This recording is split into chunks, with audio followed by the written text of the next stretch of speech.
What's up? This is Nat from 303, and you are at Popularity. Can you talk a bit about how you approach your music? How has the approach to music changed from the beginning until now? It's, I would like to think that it hasn't, just because, I try to keep it pure, I guess. But at first, when I was first making music, I was still a student, and it was just a hobby, and I would just come back from class and just work on stuff, and I didn't really have any idea that even my music could be heard by anyone or anything. And obviously, over time, that's changed a lot. So I guess that's changed, knowing that what you do is going to be at least heard by some people and stuff. But I don't know. I think on the whole, I think our approach to music is the same. That's try to have fun making it and playing it, and hopefully kind of evolve it in our own way as much as we can. What would you say are some of the key challenges that you faced during the creative process?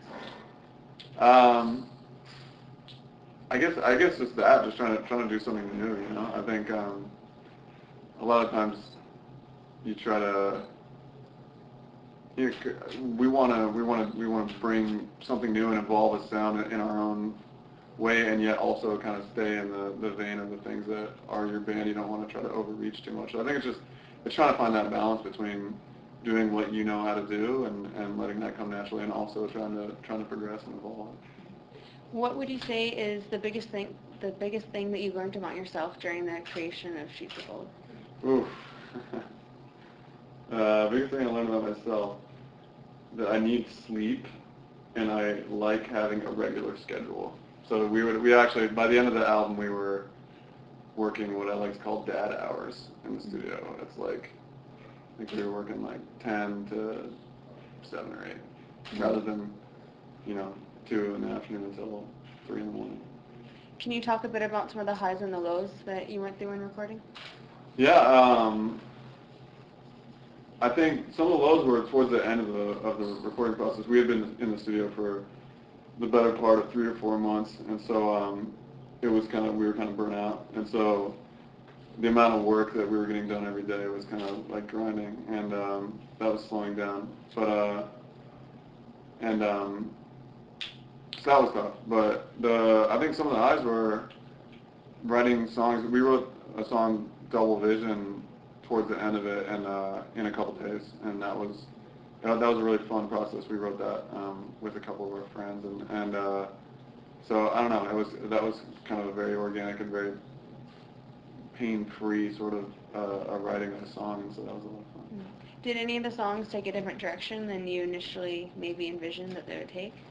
Um, I'm trying to think. They were all written fairly fast and fairly fluidly, so I don't know. I think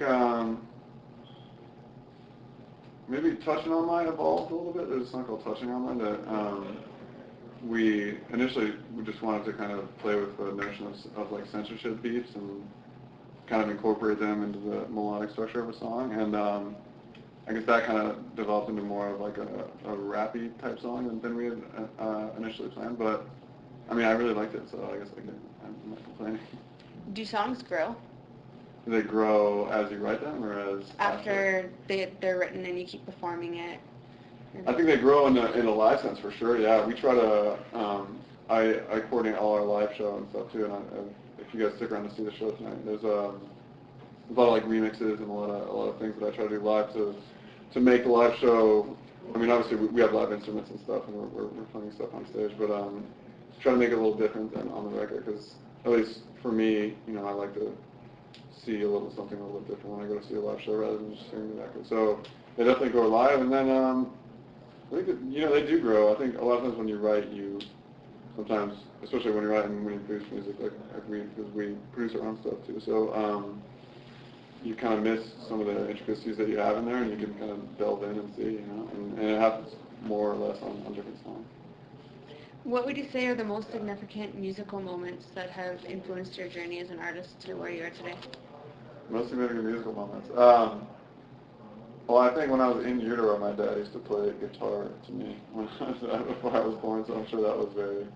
And then I mean, it's not a moment, I guess, but just growing up in the household, there was always music, and that was really big. And then I remember playing our first real show at a venue, and that was a very eye-opening experience because it was really fun. And it was a fun that I never really knew existed, and so that was kind of like, that was crazy. And then, along the way, it's just been shows. It's just amazing festival shows and even just venue shows, and now we're playing big shows, but sometimes when we go back and play 300, 400 person shows, those are amazing too, and we'll play in front of 10,000 people, and that's crazy. So it shows and it's writing records. So I mean, it's great to kind of still have those moments as we go.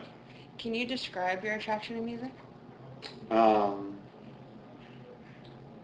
I guess maybe I can describe that. I always have a song in my head, like even if it's a horrible song. I never really don't have music playing in my head, even if it's not playing in the room. So I guess it's more of a, I mean, it's a very conscious thing at this point for sure, but it's also always been a very subconscious and just continuous thing. Do you see making music as something that's magical? Sometimes, yeah. I think a lot of people kind of put music and art on a pedestal that I don't necessarily put it on a lot of times. I think a lot of it is hard work too. Like I think especially when you're in the studio, and especially the way we do it, is we try to. I think a lot of it is like, yeah, spontaneous creation and pretty cool in that sense. And a lot of it is grinding away and working.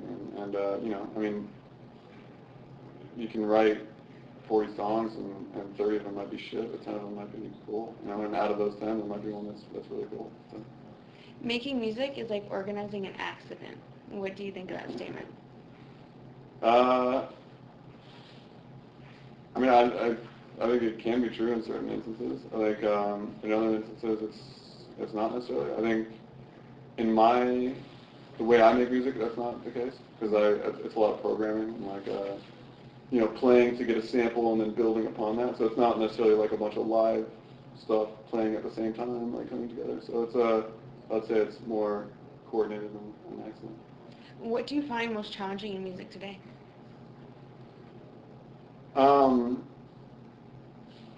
Honestly, I think it's the business. It's a quote unquote business. I mean, obviously, it's trying to find a way to still make money and still do what you do without kind of without sacrificing what's holy to you as a musician. And it's tough because because music labels and stuff are kind of freaking out because there's a lot of obviously tension because they're not making as much money and stuff. So it's balancing all that stuff. Do you look at life much differently today with the success that you've achieved? I live life differently in the sense that I'm always on the road. But no, I mean it hasn't changed too much. I mean I live in my hometown. I still drive my mom's old car, and I still call my parents every day to see how they're doing. So it's not in that sense it's not different. In the sense that we're always moving. It is drastically different. What emotions do you wish most to evoke from people when they hear your music? Honestly, I think the most powerful one is just a smile and just, hopefully happiness. And that's, especially in the live context, that's what we try for. And seeing it, at most of our live shows we have great reaction. And seeing a room full of people or a outdoor tent full of people or whatever, smiling with their arms open, having a good time, that's all we go for. Any final thoughts or anything you'd like to say to the readers of Popularity? Just thanks for having us in your area up here, and I don't know, we love running, we love playing shows, and hopefully we can keep doing it and keep having fun for a while.